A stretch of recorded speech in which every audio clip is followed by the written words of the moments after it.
Okay ఇప్పుడు ఇప్పుడు అవుతుందండి, ఇప్పుడు అవుతుంది.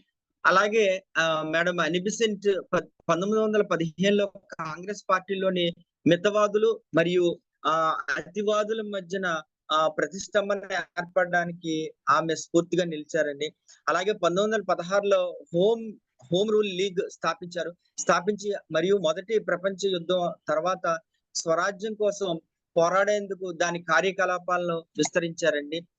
విస్తరించిన తర్వాత ఆమె న్యూ ఇండియా మరియు కామన్వెల్త్ అనే 2 పత్రికల ద్వారా జాతీయవాద స్ఫూర్తిని రగిలించారు. అయితే 2 పత్రికల్ని ఆమె స్వయంగా శ్రద్ధ తీసుకొని ఈ యొక్క 2 పత్రికల ద్వారా దేశంలో ఎప్పటికప్పుడు జరిగే సమావేశాలు, కార్యక్రమాలు అవన్నీ కూడా కార్యాచరణ చేయడం కోసం ఆవిడ ఈ యొక్క న్యూ ఇండియా మరియు కామన్వెల్త్ అనే 2 పత్రికల్ని స్థాపించి ఆవిడ దానికి ఎడిటర్ గా ఉండేవారండి. స్వతంత్ర ఉద్యమంలో ఆమె పాత్రకు బ్రిటిష్ ప్రభుత్వం మరి కోపగించుకొని ఆవిడ్ని అరెస్ట్ చేయడం జరిగింది.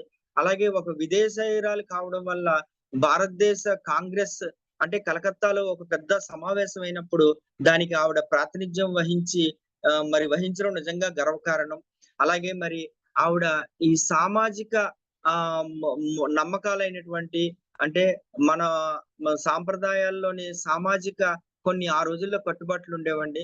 ఆ కట్టుబాట్లు ఎలాగంటే వాటిల్లో బాల్య వివాహాలు ఒకటి, అలాగే ఆడ శిశువుల్ని మరి హత్య చేయడం, అలాగే ఆడపిల్లల్ని అమ్మడం, అలాగే మరి వాళ్ళకి పరద అనే దాన్ని ఒకదాన్ని ఏర్పరచడం, ఇలాంటి అంటరానితనం మొదలైన కుల వ్యవస్థలు, ఇలాంటి ఎన్నో అన్యాయాల్ని ఆవిడ ఎదుర్కొని ఈ స్త్రీ ముందుగా అంటే ప్రతి దేశంలో కూడా స్త్రీ శక్తి అనేది చాలా ముఖ్యమని, అలాగే స్త్రీలందరూ కూడా విద్యార్థికులుగా అవ్వాలని, వాళ్ళు ఈ యొక్క మూఢ నమ్మకాలు, ఈ యొక్క సాంప్రదాయాల నుంచి కొన్ని కట్టుబాట్ల నుంచి కూడా బయటపడాలని చెప్పి ఆవిడ ఎన్నో రకాలైన ఆవిడ ఉద్యమాలను చేపట్టారు. అలాగే ఆవిడ ఇంకా మొదటగా ఆవిడ ఒక సామ్యాదవాద సిద్ధాంతాలని ఆవిడ వంట పట్టించుకున్నారండి. ఆ తర్వాత ఆవిడ నాస్తికురాలుగా మారి ఫ్రీ థాట్ అనే సంస్థలో కూడా ఆవిడ జాయిన్ అవ్వడం జరిగింది. అలాగే మరి 1893లో మేడం బ్లావస్కీతో ఆవిడికి సంపర్కం వల్ల ఆవిడ ఏం చేశారంటే పూర్తిగా అప్పుడు థియోసాఫిస్ట్ గా మారిపోయారండి ఆవిడ. మారిపోయి మన థియోసాఫికల్ సొసైటీలో జాయిన్ అయ్యారు. అప్పటికే 1875లో మన సొసైటీ అమెరికాలో స్థాపించడం జరిగింది. అలాగే ఈ యొక్క దివ్యజ్ఞాన సమాజం ప్రపంచ దేశాల్లో అనేక దేశాల్లోని ఇది అనేక సంస్థల ద్వారా విస్తరించి మరి ఈ యొక్క మేడం అనిబెసెంట్ కి మన సంస్థలో నచ్చిన విషయం ఏంటంటే అండి, ముఖ్యంగా మన 3 గోల్స్ అన్నమాట. అయితే ఆ గోల్స్ లో మరి యూనివర్సల్ సహోదర తత్వం అనేది, అలాగే పరమతాల పట్ల మరి సామరస్యం కలిగి ఉండాలి, అలాగే సహనాన్ని కలిగి ఉండడం, అలాగే 3వది శాస్త్ర గ్రంథాలని పఠించడం, మరి ఆ పఠించడం ద్వారా దానిలో ఎంకరేజ్ చేయడం, అలాగే మనలో ఉన్న పవర్స్ ని లేటెంట్ పవర్స్ అన్నిటిని కూడా ఈ ప్రకృతిలోని నిగూఢంగా ఉన్న శక్తులను బయటకు తీసుకొచ్చే ఈ సమాజం యొక్క 3 గోల్స్ కి ఆవిడ ఆకర్షితురాలై మేడం బ్లావస్కీకి ఆవిడ రైట్ హ్యాండ్ గా నిలబడ్డారండి. అలాగే మరి సీక్రెట్ డాక్ట్రిన్ అనే గ్రంథాన్ని ఇంగ్లీష్ లో అనువదించడానికి ఆవిడ ఎంతో సహాయ సహకారాలు అందించారు. అలాగే మన సంస్థలోని మేడం బ్లావస్కీ ఆవిడ ఫౌండర్ గా ఉండగా ఆవిడికి మరి సహాయంగా హెన్రీ స్టీల్ ఆల్కాట్ గారు, అలాగే లెడ్ బేటర్ అనే 2 మహా తత్వవేత్తలు కూడా ఆవిడకి చేదోడు వాదోడుగా ఉన్నారండి. అలాగే ఆవిడ అనిబెసెంట్ అలాగే ఇంటర్నేషనల్ మన థియోసాఫికల్ సొసైటీ ఇంటర్నేషనల్ ప్రెసిడెంట్ గా కూడా చాలా సంవత్సరాలు ఆ యొక్క పదవిని చేపట్టారు. అలాగే పురాతన మతాన్ని మనం కొట్టివేయకూడదు. అలాగే పురాతన మతాన్ని మనం అధ్యయనం చేస్తూ దానికి సైన్స్ ని తత్వ శాస్త్రాన్ని కూడా మనం జోడించడం వల్ల మనకి ప్రజలందరూ కూడా అభివృద్ధిలోకి వస్తారని చెప్పి, అలాగే ఆవిడ ఎంతో కష్టపడి సంస్కృతాన్ని, సాంస్క్రిట్‌ని కూడా నేర్చుకున్నారండి.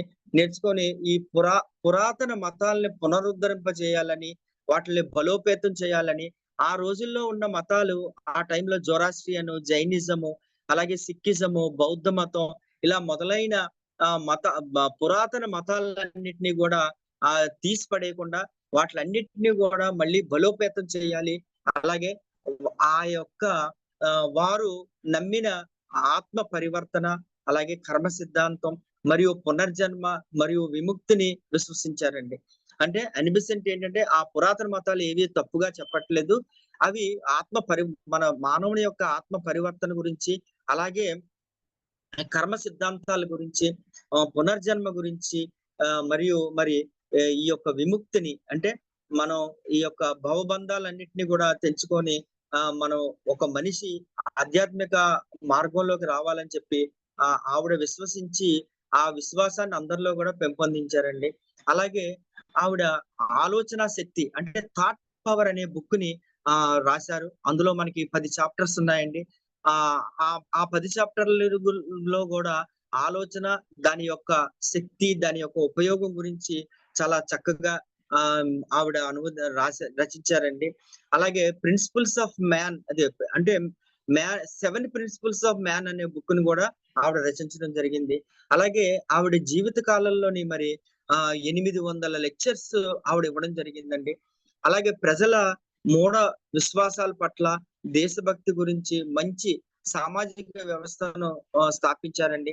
అయితే ఎప్పటినుంచో అనాదిగా వస్తున్న సాంప్రదాయాలన్నిటినీ కూడా ఈ కట్టుబాట్ల నుంచి ప్రజలందరూ కూడా బయటపడి ఈ యొక్క అసలైన జ్ఞానాన్ని అందరూ కూడా తెలుసుకోవాలి. అలాగే ఈ యొక్క థియోసాఫికల్ సొసైటీకి ఆవిడ జీవితాన్నంతా కూడా ధారపోసి ఆవిడ మొత్తం అంటే ఫుల్ టైమ్ థియోసాఫీ సొసైటీలోనే వర్క్ చేసేవారండి.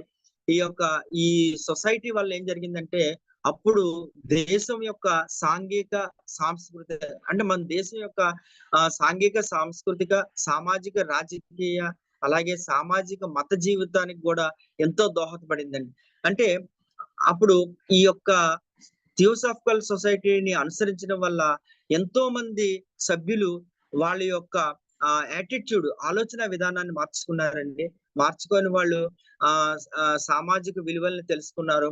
అలాగే ఈ యొక్క సమాజంలోని మతానికి ఎంతవరకు ప్రాముఖ్యత ఇవ్వాలి, అలాగే రాజకీయానికి ఎంతవరకు ప్రాముఖ్యత ఇవ్వాలి, అలాగే మన సోషల్ లైఫ్, అలాగే మన యొక్క సంస్కృతి పట్ల వాళ్ళకి గౌరవం కూడా పెరిగింది.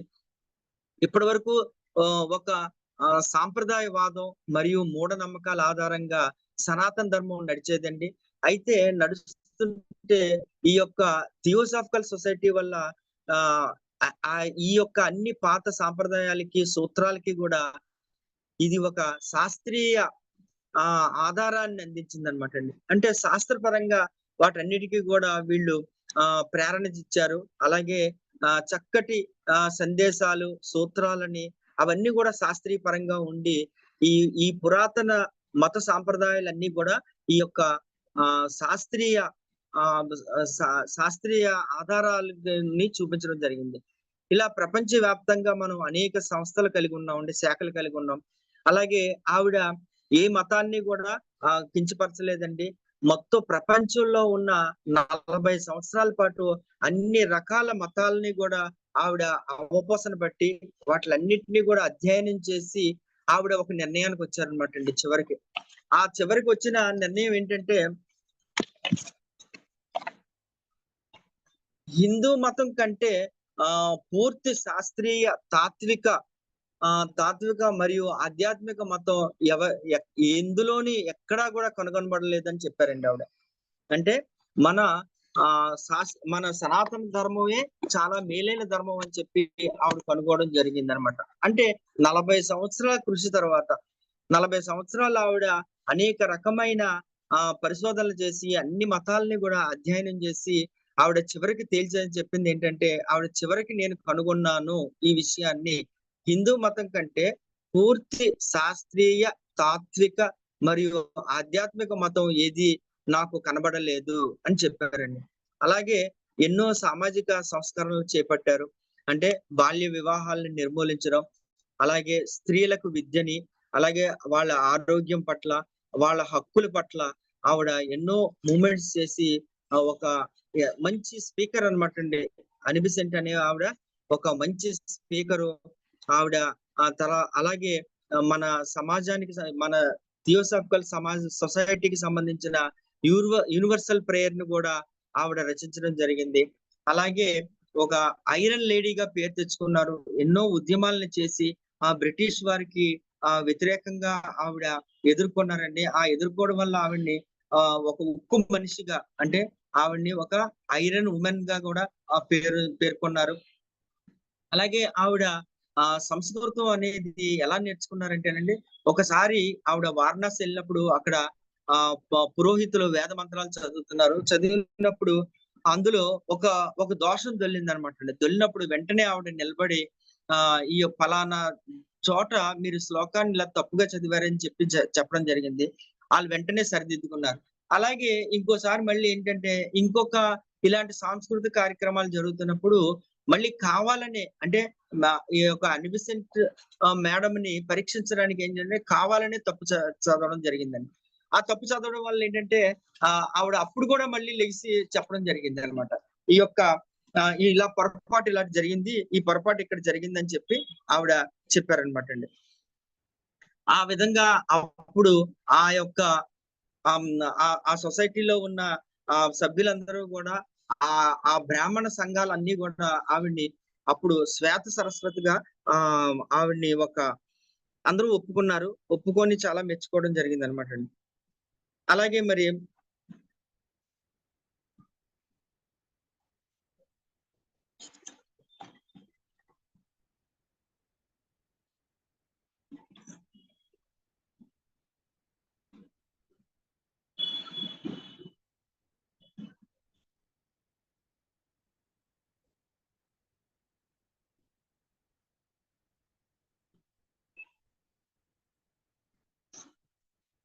అప్పుడే మొదటి ప్రపంచ యుద్ధం జరిగే టైంలోని మన స్వరాజ్యం కోసం పోరాడుతుంటే, ఆ స్వతంత్ర పోరాటంలో గూడా ఎన్నో సలహాలిచ్చండి.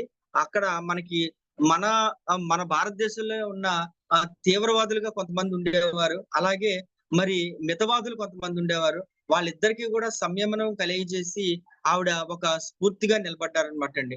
నిలబడి హోమ్ రూల్ లీగ్ అనే ఒక ఉద్యమాన్ని చేపట్టారు. హోమ్ రూల్ లీగ్ అంటే మనం ఎవరి యొక్క దేశం మనల్ని ఆక్రమించుకున్నప్పుడు, మనం వాళ్ళ కింద ఉన్నప్పుడు మన హక్కుల కోసం మనం పోరాడతాం. ఆ పోరాడే ఉద్యమానికి మనం హోమ్ రూల్ లీగ్ అని మనకి నామకరణం చేసి, అలాగే మరి 2 పత్రికలు గూడా పెట్టి, ఆ పత్రికలు కూడా ఆవిడ ఎంతో చక్కగా సమర్థవంతంగా నడపడం జరిగిందండి. న్యూ ఇండియా అనే పత్రిక, అలాగే కామన్‌వెల్త్ అనే పత్రికను ఆవిడ నడిపారు. అలాగే మరి మొట్టమొదటిసారిగా కలకత్తాలోని కాంగ్రెస్ సమావేశం జరిగిందండి. ఆ సమావేశానికి ఆవిడ ప్రాతినిధ్యం వహించి, ఆవిడ ఎంతో చక్కగా సమర్థవంతంగా ఆ యొక్క కార్యక్రమాన్ని ఆవిడ చేపట్టారు.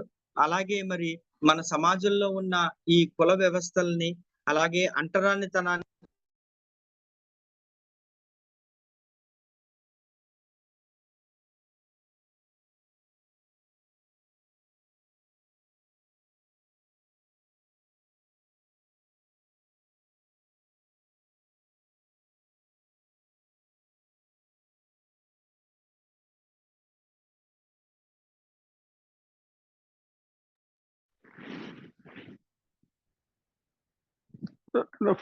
ఫీజు ఏంటండి?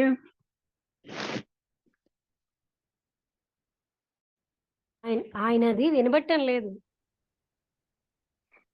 గోపాలకృష్ణ గారు. గోపాలకృష్ణ గారు అండ్ ఫ్రీజ్ అయింది మీది. ఆయన అందులోంచి బయటికి అంటే సిగ్నల్ పోయిందేమో.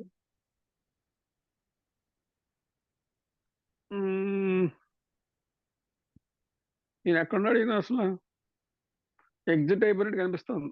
ఎగ్జిట్ అవ్వడం కాదు, వాళ్ళకి సిగ్నల్ పోతే అలా అయిపోతుంది. సిగ్నల్ పోవడం అని చూసుకోవాలి కదా. ఇప్పుడు ఆయన ఎగ్జిట్ అయిపోయినట్టు కనిపిస్తుంది. ఎగ్జిట్ అంటే ఏదో టచ్ చేస్తారు అనమాట.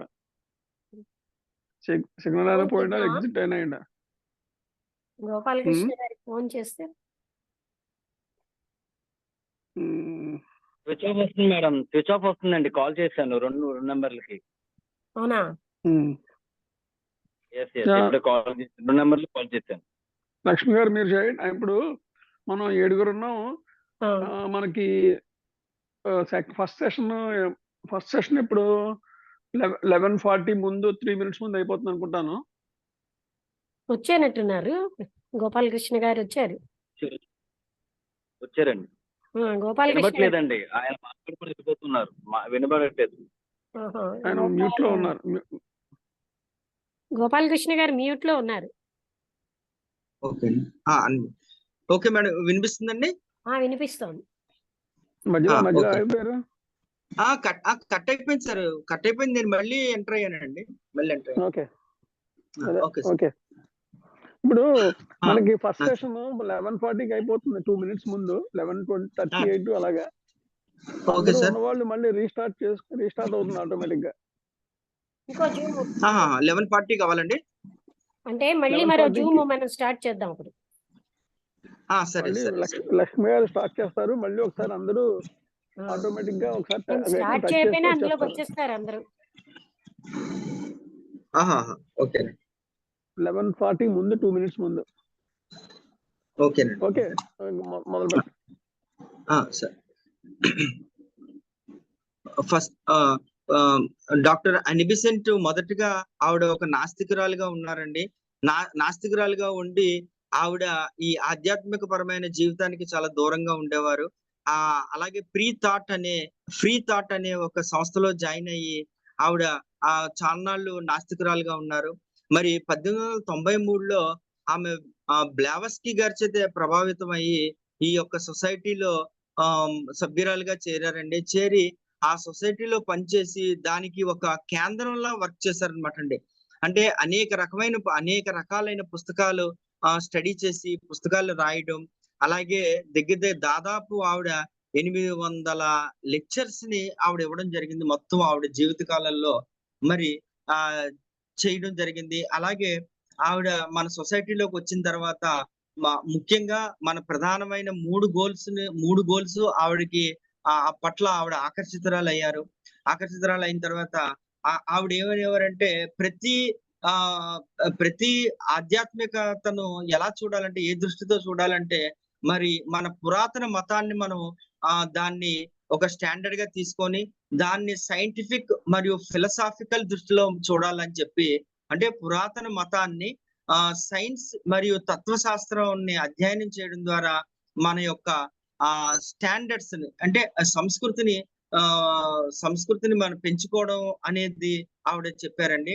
అలాగే ఈ యొక్క మూల సూత్రాలు, అంటే పురాతన మతంలో ఉన్న మూల సిద్ధాంతాలని మన పునరుద్ధరణ చెయ్యాలి.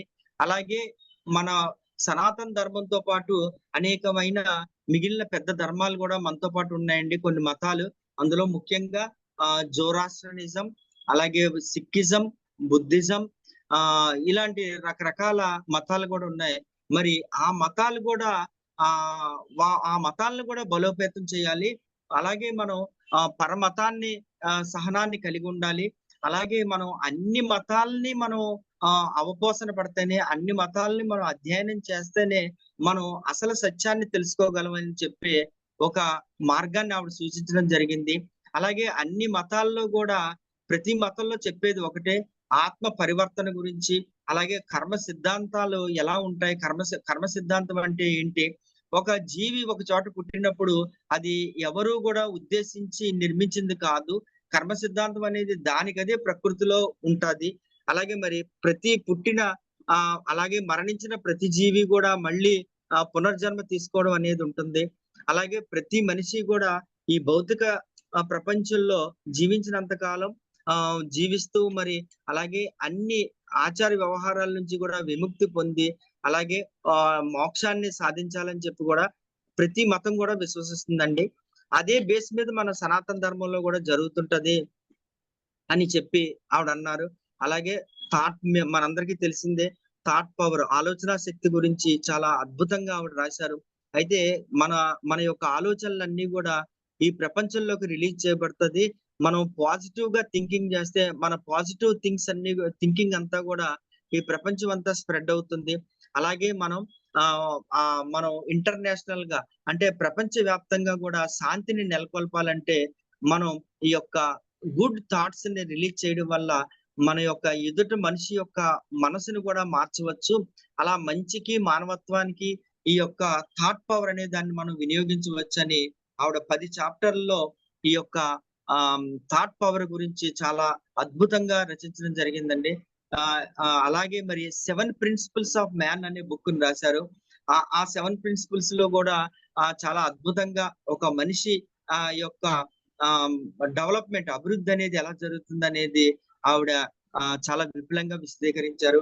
అలాగే మూఢ విశ్వాసాల పట్ల మరి అలాగే దేశభక్తిని కూడా ప్రతి వ్యక్తి కూడా పెంపొందించుకోవాలని, దేశభక్తి వల్ల ఏంటంటే ప్రతి వాళ్ళకి కూడా అది ఒక ఇన్స్పిరేషన్ గా ఉండి ప్రతి వ్యక్తిలో కూడా ఒక చైతన్యం అనేది మనలోకి ప్రవేశిస్తుందని చెప్పి ఆవిడ నమ్మారండి. మనం ఏ దేశంలో ఉంటే ఆ దేశాన్ని మనం పూజించాలి, అలాగే గౌరవించాలి. అప్పుడే మనకి మంచి సామాజిక వ్యవస్థ స్థాపించబడుతుందని చెప్పి ఆవిడ నమ్మిన మొదటి మహిళ. అలాగే థియోసాఫికల్ సొసైటీ దేశం యొక్క అసలు థియోసాఫికల్ సొసైటీ స్థాపించడం వల్ల మన దేశంలోని అనేకమైన సాంఘిక, సాంస్కృతిక, సామాజిక, రాజకీయ అభివృద్ధి జరిగిందండి. అలాగే అందులో ఉన్న ఎన్నో లోటుపాట్లు అవన్నీ కూడా సర్దుబాటు చేయడం జరిగింది.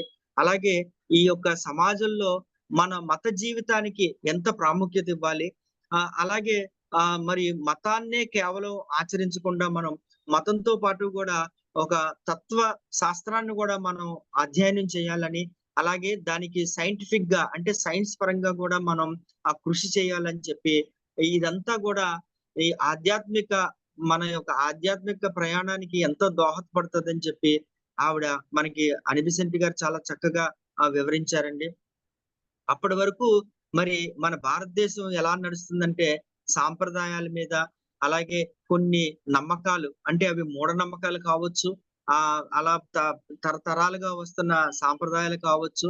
మరి ఆ విధంగా హిందూ మతంలో ఈ సనాతన ధర్మంలో అనేకమైన సాంప్రదాయాలు నడుస్తున్నాయండి.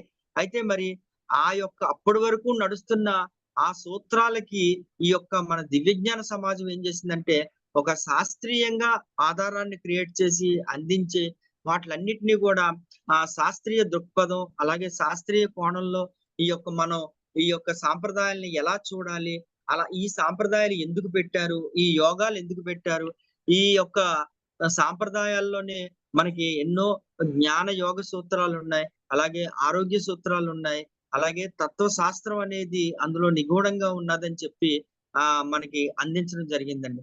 ఆ విధంగా ప్రతి వాళ్ళని కూడా ఈ యొక్క దివ్యజ్ఞాన సమాజం థియోసాఫీ అనేది, దివ్యజ్ఞానం అనేది అందరినీ కూడా జ్ఞానవంతులుగా మార్చడం జరిగింది.